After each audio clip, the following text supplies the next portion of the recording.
स्वागत है दोस्तों आप सभी लोगों को जशन टेक की और एक फ्रेश वीडियो में। वीवो की अपकमिंग स्मार्टफोन वीवो S30 की फर्स्ट लुक इमेज लीक हो चुका है। इमेज देखते ही ऐसे पता चल रहा है कि बैक साइड में 4 लेंस कैमरा होने वाला है और साथ में ये 5G वेरिएंट का स्मार्टफोन हो सकता है। यहाँ पर कलर ग्रेडेंट के साथ में ये स्मार्टफोन ग्लोसी लुक के साथ आ रहा है। तो इसकी कंप्लीट जानकारी इस स्मार्टफोन के बारे में जान लेंगे तो वीडियो को जल्दी से लाइक कर दीजिए।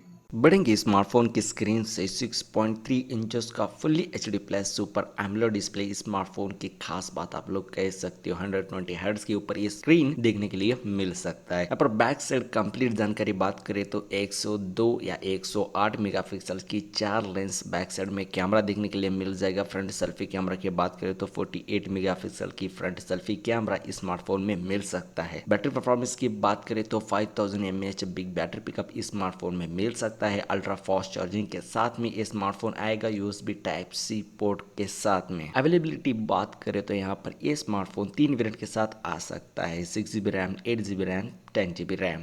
6GB रैम के ऊपर 64GB internal storage, 8GB RAM के ऊपर 128GB internal storage, 10GB RAM के ऊपर 256GB इंटरनल स्टोरेज देखने के लिए मिल सकता है। तीनों में भी एक्सपांड कर सकते हो अलग से माइक्रो SD कार्ड लगाकर अप टू 128GB तक। प्रोसेसर की बात करें तो यहाँ पर सबसे दी बेस्ट प्रोसेसर स्मार्टफोन में मिलने वाला है जो कि Qualcomm Snapdragon 765 या 855, क्योंकि स्मार्टफोन अभी कॉन्सेप्ट है, इसका एक इमेज निकल कर सामने आया है तो कंफर्म इसकी प्रोसेसर के बारे में जानकारी नहीं मिल सकता है। खास कर ये स्मार्टफोन 5G वेरिएंट स्मार्टफोन होगा। ये स्मार्टफोन दी बेस्ट स्मार्टफोन हो सकता है। इस स्मार्टफोन के बारे में जो भी आपकी राय है, सवाल है, सुझाव है, आप लोग मेरे को फ्रीली कमेंट बॉक्स में बता सकते हो और मैं मिलता हूँ आपको इसी तरह नई वीडियो के साथ रोजाना। तो जल्दी से इस वीडियो को लाइक कर दीजिए, शेयर कर दीजिए, सब्सक्राइब करना बिल्कुल भी ना भूलिए बेल आइकन को दबाकर। मैं मिलता हूँ आपको और एक वीडियो के साथ, तब तक के लिए जय हिंद।